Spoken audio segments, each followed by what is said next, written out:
ಇವಾಗ ನನ್ನಿಂದ ನಿಮಗೆ ಏನಾಗಬೇಕಾಗಿದೆ? ತೊಂದ್ರೆ ಏನು ಅಂತ ಹೇಳಿದ್ದೀರಾ? ಅದಕ್ಕೆ ಪರಿಹಾರನೂ ಹೇಳಿದ್ದೀನಿ. ಆದ್ರೆ ಬೇರೆ ಪರಿಹಾರ?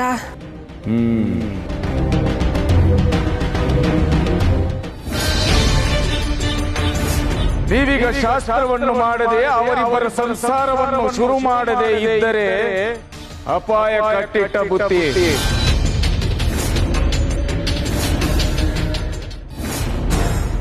ತ್ರಿವಿಕ್ರಮ್, ಏನಂತ ಹೇಳಿದ್ರು? ಯಾಕೆ ಹೀಗಾಡ್ತಾ ಇದ್ಯಾ?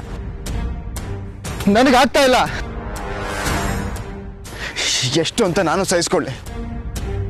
ನನ್ನ ಜೀವನದಲ್ಲಿ ಬರೀ ಸೋಲು ಸೋಲು ಸೋಲು ಸೋಲು.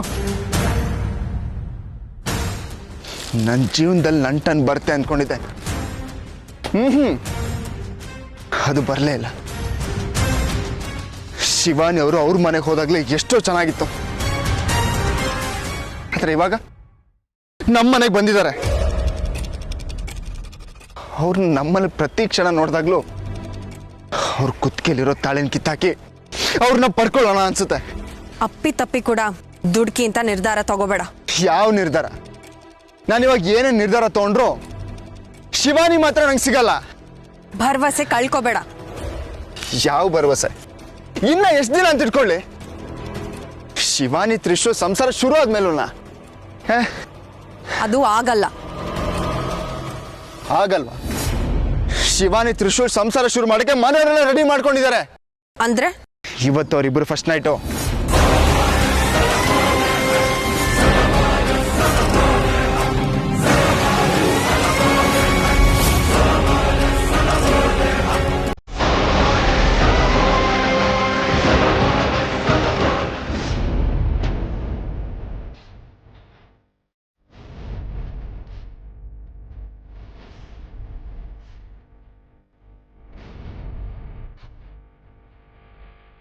ಶಿವಾನಿ, ನಿನ್ನ ಹತ್ರ ಈ ಮಾತನ್ನ ಹೇಗೆ ಹೇಳ್ಬೇಕು ಅಂತ ಗೊತ್ತಾಗ್ತಿಲ್ಲಮ್ಮ.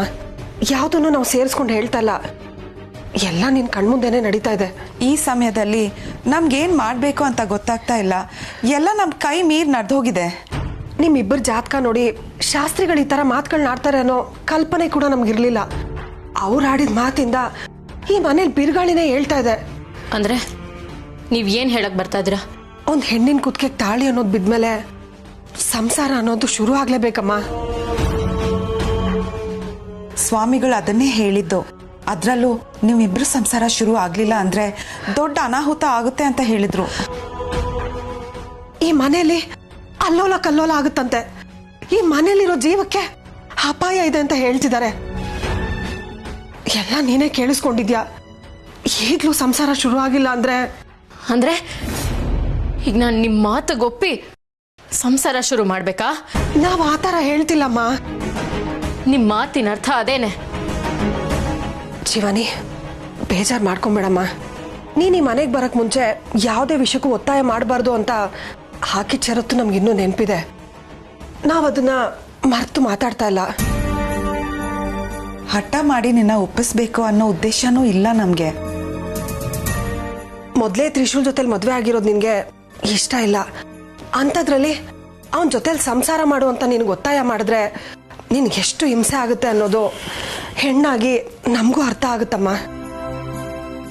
ಆದ್ರೆ ಮನುಷ್ಯ ಸಮಯ ಸಂದರ್ಭ ನೋಡಿ ವರ್ತಿಸ್ಬೇಕು. ಅದು ಕೂಡ ಜೀವನದಲ್ಲಿ ಮುಖ್ಯ ಅನ್ಸುತ್ತೆ. ಮೊದ್ಲೇ ನಮ್ಮ ಮನೆ ಮದ್ವೆ ಹೀಗಾಯ್ತು ಅಂತ ಎಲ್ರೂ ಮಾತಾಡ್ತಾ ಇದ್ದಾರೆ. ಇನ್ನು ಸ್ವಾಮಿಗಳು ಹೇಳಿದ ತರ ಏನಾದ್ರೂ ಆದ್ರೆ ಎಲ್ರಿಗೂ ಕೆಟ್ಟ ಹೆಸರಮ್ಮ. ಅವ್ರ ಬಾಯಿಂದ ತಪ್ಪಿಸ್ಕೊಳಕ್ಕೆ ನಾನು ಇಷ್ಟ ಇಲ್ದರ ಸಂಸಾರನ ಶುರು ಮಾಡ್ಬೇಕಾ? ನಿನ್ಗೆ ನಿನ್ ಜೀವನದ ನಿರ್ಧಾರ ತಗೊಳ್ಳೋ ಸಾಮರ್ಥ್ಯ ಇದೆ. ನಾವು ಯಾವುದಕ್ಕೂ ಒತ್ತಾಯ ಮಾಡಲ್ಲ. ಹಾಗಂತ ಒಪ್ಪಿಗೆ ಕೊಡ್ಬೇಡ ಅಂತ ಹೇಳೋ ಮನಸ್ಥಿತಿಲೂ ನಾವಿಲ್ಲಮ್ಮ. ಒಂದ್ ಕಡೆ ನಿಲುವು ತಗೊಳ್ಳೋ ಪರಿಸ್ಥಿತಿ ನಮ್ದಲ್ಲ. ಎಲ್ಲ ನಿನ್ ಮಡ್ಲಿಗೆ ಹಾಕ್ತಾ ಇದೀವಿ. ನೀನ್ ಒಪ್ಕೊಂಡ್ರೆ ಈ ಮನೆ ಉಳಿಯುತ್ತೆ, ನಿನ್ ಜೀವನನೂ ಚೆನ್ನಾಗಿರುತ್ತೆ. ಒಂದ್ಸರಿ ಎಲ್ಲ ಯೋಚನೆ ಮಾಡಿ ನೋಡಮ್ಮ.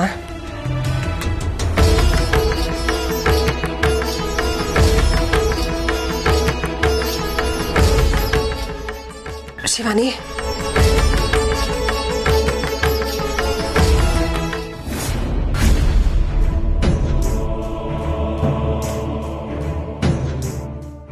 ಸ್ವಾಮೀಜಿ, ಶಾಸ್ತ್ರ ಶುರು ಮಾಡದೇ ಇದ್ರೆ ಮನೇಲಿ ಅನಾಹುತ ಆಗುತ್ತೆ ಅಂತ ಹೇಳಿದ್ರಿ. ಆದ್ರೆ ಇಲ್ಲಿ ಪರಿಸ್ಥಿತಿನೇ ಬೇರೆ ಇದೆ. ಶಾಸ್ತ್ರಕ್ಕೆ ಏನಾದರೂ ತೊಡಕೆ? ಸ್ವಾಮಿಗಳೇ, ಅವ್ರಿಗೆ ಸಂಸಾರ ಶುರು ಮಾಡಕ್ ಇಷ್ಟ ಇಲ್ಲ.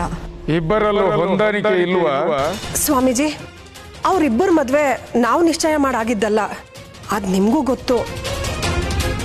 ಹೇಳ್ದೆ ಕೇಳ್ದೆ ತ್ರಿಶೂಲ್ ತಾಳಿ ಕಟ್ಬಿಟ್ಟ. ನಾವು ಒತ್ತಾಯ ಮಾಡಿದ್ದಕ್ಕೆ ಶಿವಾನಿ ಮನೆಗೆ ಬರಕ್ ಒಪ್ಕೊಂಡ್ಲು. ಇವಾಗ ಇದ್ದಕ್ಕಿದ್ದಾಗ ಅವಳಿಗೆ ಸಂಸಾರ ಶುರು ಮಾಡುವಂತ ನಾವು ಹೇಗೆ ಹೇಳೋದು? ಇಷ್ಟ ಇಲ್ಲದೆ ಇರೋನ್ ಜೊತೆ ಬಾಳೋದು ಕಷ್ಟ. ಅವರಿಬ್ರು ಮಧ್ಯೆ ಹೊಂದಾಣಿಕೆ ಬರೋದಕ್ಕೆ ಸ್ವಲ್ಪ ಸಮಯ ಬೇಕಲ್ಲ. ಇವಾಗ ನನ್ನಿಂದ ನಿಮಗೆ ಏನಾಗಬೇಕಾಗಿದೆ? ತೊಂದ್ರೆ ಏನು ಅಂತ ಹೇಳಿದ್ದೀರಾ? ಅದಕ್ಕೆ ಪರಿಹಾರನೂ ಹೇಳಿದ್ದೀನಿ. ಆದ್ರೆ ಬೇರೆ ಪರಿಹಾರ?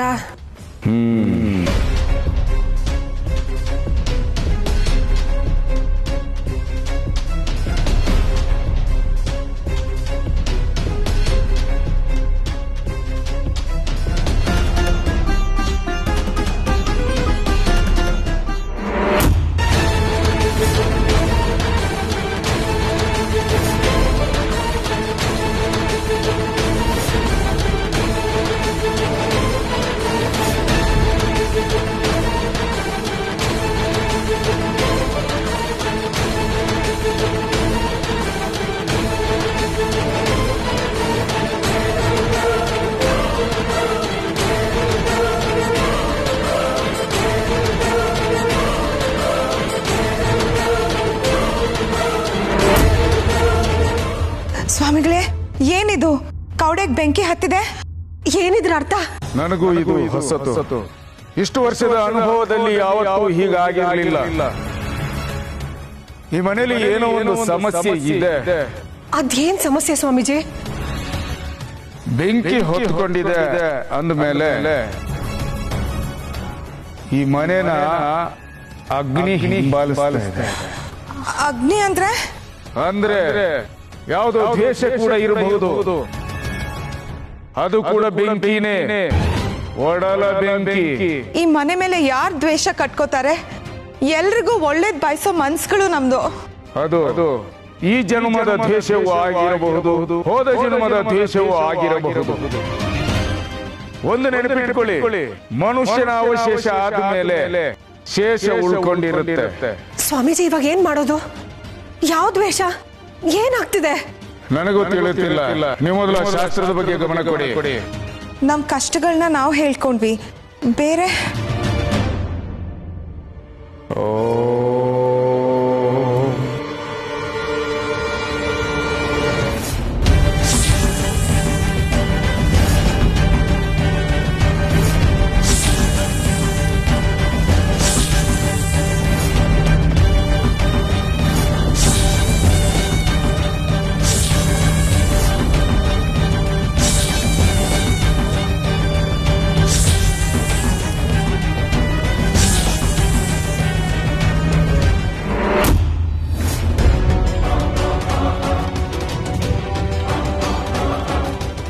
ಯಾಕೋ ಈ ಮನೆಗೆ ಬಂದಾಗಿನಿಂದ ಬರೇ ಸರ್ಪದ ಗೋಚರವಾಗ್ತಿದೆಯಲ್ಲ. ಯಾವುದೋ ಶಕ್ತಿ ಈ ಮನೆಯ ಮೇಲೆ ಪ್ರಭಾವವನ್ನ ಬೀರಿರಬಹುದಾ? ಏನಾಯ್ತು ಸ್ವಾಮೀಜಿ? ಯಾಕೇನು ಮಾತಾಡ್ತಾ ಇಲ್ಲ? ಈ ಮನೆಗೆ ಯಾವುದೋ ದೋಷ ಇರೋದು ಸತ್ಯ. ಇವರಿಬ್ಬರ ಸಂಸಾರ ಶುರು ಮಾಡಿಸದೇ ಇದ್ದರೆ ಯಾವುದೋ ಜೀವ ತೊಂದರೆಯಲ್ಲಿ ಸಿಲುಕುತ್ತೆ. ಸ್ವಾಮಿಗಳೇ, ನೋಡಿ, ಒಂದು ಸಲ ನಾನು ಹೇಳಿದ ಮೇಲೆ ಮರುಪರಿಶೀಲನೆ ನಡೆಸುವ ಅವಶ್ಯಕತೆಯೇ ಇಲ್ಲ. ಆದ್ರೂ ನಿಮ್ಮ ಮಾತಿಗೆ ಕಟ್ಟು ಬಿದ್ದು ಎಲ್ಲಾ ರೀತಿಯ ಪರಿಶೀಲನೆ ನಡೆಸಿ ಆಯ್ತು. ಯಾವುದೇ ಪರಿಹಾರ ಇಲ್ಲ. ಅಲ್ಲ, ನಮ್ ಪರಿಸ್ಥಿತಿ. ಸ್ವಾಮಿಗಳೇ, ಇಲ್ಲ ಅಂತ ಮಾತ್ರ ಹೇಳ್ಬೇಡಿ.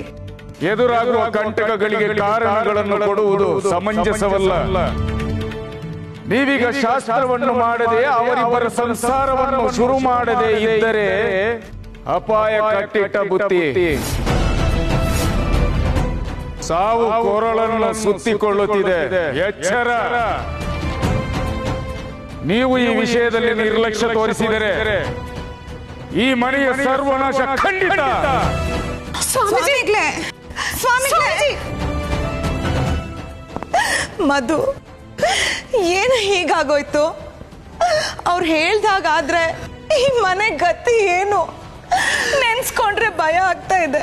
ಅಮ್ಮೋರೆ, ಅಳ್ಬೇಡಿ ಅಮ್ಮೋರೆ, ಆ ಥರ ಎಲ್ಲ ಏನು ಆಗಲ್ಲ. ಆ ದೇವರು ನಮ್ ಕೈ ಬಿಡಲ್ಲ, ನಮ್ ಕುಟುಂಬನ ಕಾಪಾಡ್ತಾನೆ, ಕಾಪಾಡ್ತಾನೆ.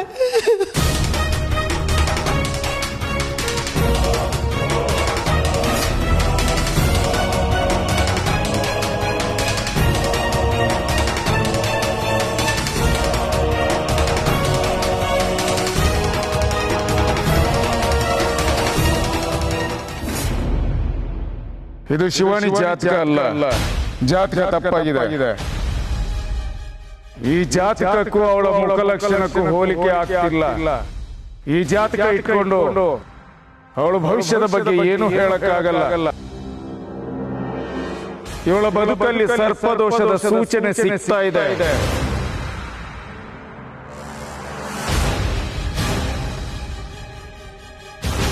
ಶಿವಾನಿ ಮಾತಾಡಿದ್ದೆಲ್ಲ ಕೇಳಿಸ್ಕೊಂಡ್ರೆ ಶಾಸ್ತ್ರಿಗಳು ಹೇಳಿದ್ದಕ್ಕೆ ಅವಳು ಒಪ್ಪೋದು ಡೌಟು. ಅವಳು ಒಪ್ಪಲಿಲ್ಲ ಅಂತಂದರೆ ಮನೆಯವ್ರಿಗೆ ಯಾರಿಗಾದ್ರೂ ಏನಾದರೂ ಆಗೋದ್ರೆ ಆಮೇಲೆ ಅದು ಡೈರೆಕ್ಟಾಗಿ ನನ್ನಿಂದ ಶಿವಾನಿಯಿಂದನೇ ಆಗಿದ್ದು ಅಂತ ಆಗೋಗುತ್ತೆ. ಮನೆಯವ್ರು ಮಾತ್ರ ಅಲ್ಲ, ಆಚೆ ಜನ ಕೂಡ ಇದೆಲ್ಲ ಶಿವಾನಿ ಕಾಲ್ಗುಣದಿಂದನೇ ಆಗಿದ್ದು ಅಂತ ಮಾತಾಡ್ಕೋತಾರೆ. ಶಿವಾನಿನ ಒಪ್ಸೋದು ತುಂಬ ಕಷ್ಟನಪ್ಪ. ನನ್ನ ಜೊತೆ ಮಾತಾಡಿದ್ರೆ ಸಾಕು, ಕೋಪ ಮಾಡ್ಕೊಂಡು ನನಗೆ ಬೈತಾಳೆ. ಏನು ಮಾಡೋದು? ಹಿಂಗೆ ಆದರೆ ಅವಳನ್ನ ಒಪ್ಸೋದು ತುಂಬ ಕಷ್ಟ ಆಗತ್ತೆ. ಇಲ್ಲ, ನಾನು ಸುಮ್ಮನೆ ಇದ್ದರೆ ಈ ಮನೆಗೆ ನಾನೇ ಅಪಾಯ ತಂದಂಗೆ ಆಗತ್ತೆ. ಹಾಗಾಗೋದಕ್ಕೆ ನಾನು ಬಿಡೋದಿಲ್ಲ. ಹೇಗಾದರೂ ಮಾಡಿ ಶಿವಾನಿ ನಾನು ಖಂಡಿತ ಒಪ್ಪಿಸ್ತೀನಿ. ಈ ಮನೆ ನಾನು ಕಾಪಾಡ್ತೀನಿ. ಮಧು, ಇಲ್ಲಿ ನಿಂತ್ಕೊಂಡು ಏನು ಯೋಚನೆ ಮಾಡ್ತಾ ಇದ್ಯಾ? ಅಲ್ಲ ರೀ, ಶಾಸ್ತ್ರಿಗಳಾಗಿ ಹೇಳಿದಾರಲ್ಲ, ಇವಾಗ ಏನ್ರಿ ಮಾಡೋದು? ಇನ್ನೇನು ಮಾಡೋದು? ಶಾಸ್ತ್ರಗಳು ಹೇಳಿದಾಗೆ ಶಾಸ್ತ್ರ ಮುಗಿಸೋದು. ಅದ್ ಹೇಗ್ರಿ ಆಗುತ್ತೆ? ಶಿವಾನಿ ತ್ರಿಶೂಲ್ನ ಇಷ್ಟಪಟ್ಟು ಮದುವೆ ಆದವಳಲ್ಲ, ಇವಾಗ ಅವಳನ್ನ ಹೇಗೆ ಒಪ್ಸೋದು? ಒಪ್ಕೊಂಡೇ ಮನೆಗೆ ಬಂದಿದ್ದಾಳೆ, ಹಾಗೆ ಒಪ್ಕೋತಾಳೆ. ಶಿವಾನಿ ತ್ರಿಶೂಲ್ನ ಸಂಪೂರ್ಣವಾಗಿ ಗಂಡ ಅಂತ ಒಪ್ಕೊಂಡಿಲ್ಲ. ನಾವು ಮನೆಗೆ ಬಂದ್ಮೇಲೆ ಎಲ್ಲ ಸರಿ ಹೋಗುತ್ತೆ ಅಂತ ಹೇಳಿದಕ್ಕೆ ಅವಳು ಒಪ್ಕೊಂಡು ನಮ್ ಜೊತೆ ಬಂದಿದ್ದು. ಶಾಸ್ತ್ರಿಗಳು ಈ ತರ ಎಲ್ಲ ಹೇಳ್ತಾರಂತ ನಮಗೂ ಗೊತ್ತಿರ್ಲಿಲ್ಲ. ಇವಾಗ ಶಿವಾನಿ ಅಷ್ಟು ಸುಲಭವಾಗಿ ಒಪ್ಕೊಳ್ಳಲ್ಲ. ಹಾಗಾದ್ರೆ ಅದೇ ಚಿಂತೆ ಕಣ್ರಿ ನನ್ಗೂ ಕಾಡ್ತಾ ಇರೋದು. ಶಾಸ್ತ್ರಿಗಳು ಹೇಳಿದಾಗೆ ಆಗ್ಬಿಟ್ರೆ ಏನ್ರಿ ಮಾಡೋದು? ನನ್ನ ಹೊಟ್ಟೆಲ್ ಬೇರೆ ಒಂದ್ ಜೀವ ಬೆಳೀತಾ ಇದೆ. ಅದಕ್ಕೇನಾದ್ರೂ ತೊಂದರೆ ಆದ್ರೆ, ಈ ಮನೆಯವ್ರಿಗೆ ಏನಾದ್ರೂ ತೊಂದರೆ ಆದ್ರೆ? ಮಧು, ಹಾಗೆಲ್ಲ ಏನೂ ಆಗಲ್ಲ, ನೀನು ಸುಮ್ಮನೆ ಇರು. ರೀ, ಶಾಸ್ತ್ರಿಗಳು ಸುಮ್ನೆ ಹೇಳಿಲ್ಲ, ಜಾತಕ ನೋಡೇ ಅವ್ರು ಹೇಳಿರೋದು. ಒಂದ್ ವೇಳೆ ಅವ್ರು ಹೇಳ್ದಂಗೆ ಎಲ್ಲ ನಿಜ ಆಗ್ಬಿಟ್ರೆ ಏನ್ರಿ ಮಾಡೋದು? ಮಧು, ನೀನು ಇಲ್ದಾರ ಯೋಚನೆಗಳನ್ನೆಲ್ಲ ಮಾಡಿ ಮನಸ್ಸು ನಾಳು ಮಾಡ್ಕೋಬೇಡ. ಗಾಬರಿ ಆದಷ್ಟು ತೊಂದರೆ ಜಾಸ್ತಿ. ನೀವೇನೋ ಧೈರ್ಯ ತಗೊಂತಿದ್ದೀರಾ, ಆದ್ರೆ ನನ್ಗೆ ಆ ಧೈರ್ಯನೇ ಹುಡ್ತಾ ಇಲ್ಲ ಕಣ್ರಿ. ನೀನು ಭಯ ಪಟ್ಟಷ್ಟು ನಿನ್ನ ಒಳಗಡೆ ಇದೆಯಲ್ಲ ಜೀವ, ಅದಕ್ಕೆ ತೊಂದರೆ ಜಾಸ್ತಿ ಕಣೆ. ಹಾಗಂತ ಸುಮ್ಮನೆ ಇದ್ರೆ ಶಾಸ್ತ್ರಿಗಳು ಹೇಳ್ದಾಗೆ ಏನಾದ್ರೂ ನಿಜ ಆಗ್ಬಿಟ್ರೆ? ತಾಳ್ಮೆಯಿಂದಿರು, ಏನೂ ಆಗೋದಿಲ್ಲ. ನನ್ಗಂತೂ ದಿಕ್ಕೆ ತೋಚ್ತಿಲ್ಲ ಕಣ್ರಿ. ರೀ, ದೊಡ್ಡ ಯಜಮಾನ್ರು ಎಲ್ಲಿಗೆ ಹೋಗಿದ್ದಾರೆ? ಯಾವಾಗ ಬರ್ತಾರ ಅವರು? ಬರ್ತಾರೆ. ಅದೇ ಯಾವಾಗ? ಒಂದಿನ ಒಂದ್ ವಾರ ಅನ್ನೋದು ಏನು ಇಲ್ವಾ?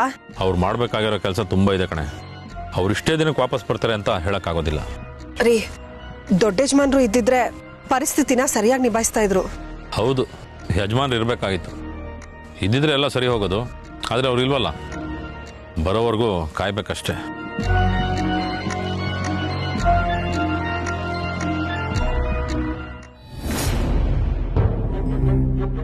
ಶಿವಾನಿ ಜೊತೆ ಹೇಗಪ್ಪ ಮಾತಾಡೋದು? ಅವಳ ಜೊತೆ ಮಾತಾಡಬೇಕಂತ ಡಿಸೈಡ್ ಮಾಡಿಬಿಟ್ಟೆ. ಅಂದರೆ ಆ ವಿಷಯ ಪ್ರಸ್ತಾಪ ಮಾಡೋದಕ್ಕೆ ಕಷ್ಟ ಆಗ್ತಾ ಇದೆಯಲ್ಲ.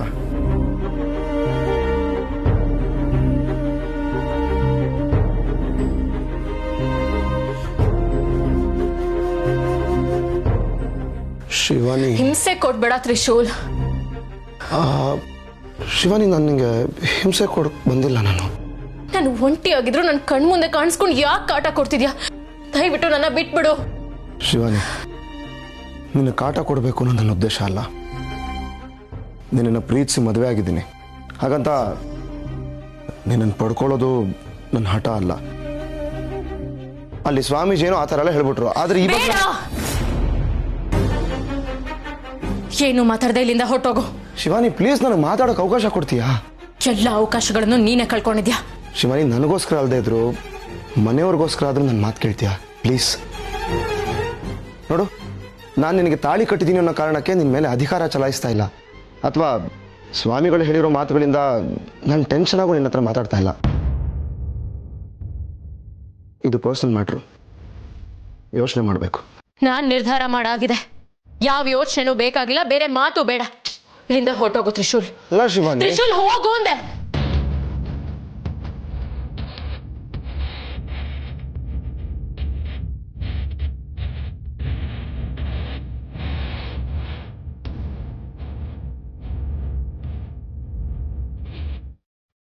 ತ್ರಿವಿಕ್ರಮ್, ತಮಾಷೆ ಮಾಡ್ತಿಲ್ಲ ತಾನೆ?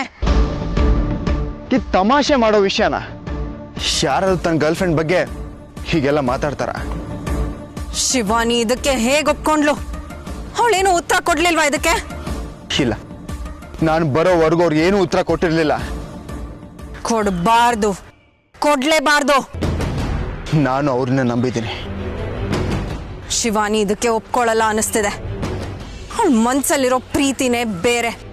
ಆ ಪ್ರೀತಿನ ಸಾಯಿಸಿ ಬೇರೆಯವ್ರ ಜೊತೆಗೆ ಸಂಸಾರನ ಅಸಾಧ್ಯ. ಇಬ್ರು ಹೀಗೆ ಅನ್ಕೊಂಡು ಸುಮ್ಮನೆ ಕೂತಿದ್ವಿ, ಆದ್ರೆ ಏನಾಯ್ತು? ಬೇಡ ಅಂತ ಮನೆ ಬಿಟ್ಟು ಹೋದವಳು ಈಗ ಮನೆಗೆ ವಾಪಸ್ ಬಂದಿದ್ದಾಳೆ. ಇದು ನೀನ್ ಗೆಸ್ ಮಾಡಿದ್ಯಾ? ಇಲ್ಲ, ಶಿವಾನಿ ಯಾವತ್ತಿದ್ರು ನನ್ನವರು, ಅವರು ನನಗೆ ಸೇರ್ಬೇಕಾಗಿರೋದು. ತ್ರಿಶೂಲ್ ಜಾಗದಲ್ಲಿ ನಾನಿರ್ಬೇಕು. ಅಲ್ಲ, ಅವರಿಬ್ರು ಒಬ್ರಿಗೊಬ್ರು ಒಪ್ಕೊಂಡು ಸಂಸಾರ ಶುರು ಮಾಡಿದ್ರೆ? ಇಲ್ಲ ಇಲ್ಲ, ಶುರುವಾಗಲ್ಲ. ನೀನೇನೋ ಆಗಲ್ಲ ಅಂತ್ಯ, ಅದ್ರಲ್ಲಿ ಸಿಚುವೇಶನ್ ಬೇರೆ ಇದೆ. ಅವರಿಬ್ರು ಒಪ್ಕೊಂಡು ಶಿವಾನಿ ತ್ರಿಶೂಲ್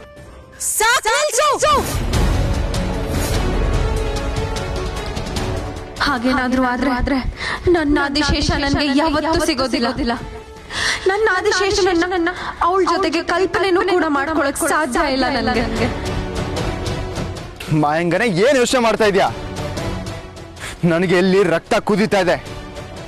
ಅಲ್ಲೋರ್ ಸಂಸಾರ ಶುರು ಆದ್ರೆ ಶಿವಾನಿ ನಂಗೆ ಯಾವತ್ತೂ ಸಿಗಲ್ಲ.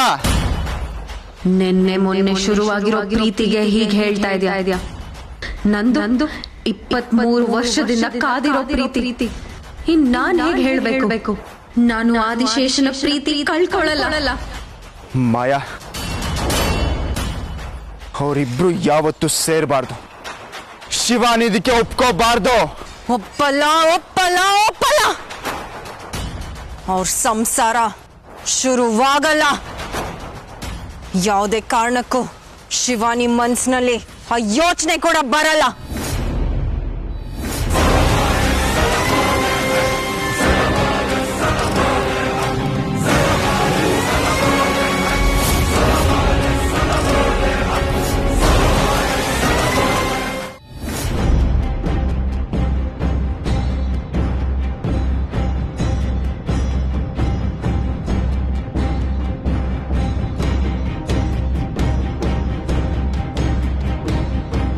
ನಿನ್ನ ಪಾಲಿಗೆ ನಾಗಲೋಕದ ಬಾಗಿಲು ಮುಚ್ಚಿದೆ ಶಿವಾನಿ.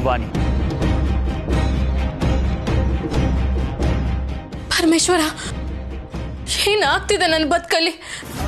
100 ಕನ್ಸುಗಳನ್ನ ತುಂಬಿಕೊಂಡು ಈ ಭೂಮಿಗೆ ಬಂದಿದ್ದೆ.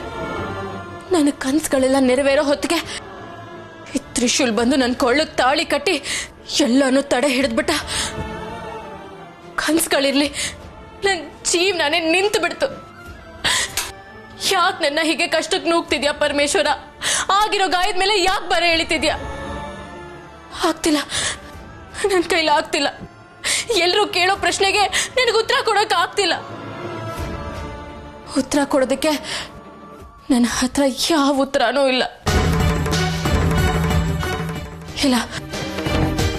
ನಾನೊಂದು ನಿರ್ಧಾರಕ್ಕೆ ಬರಲೇಬೇಕು.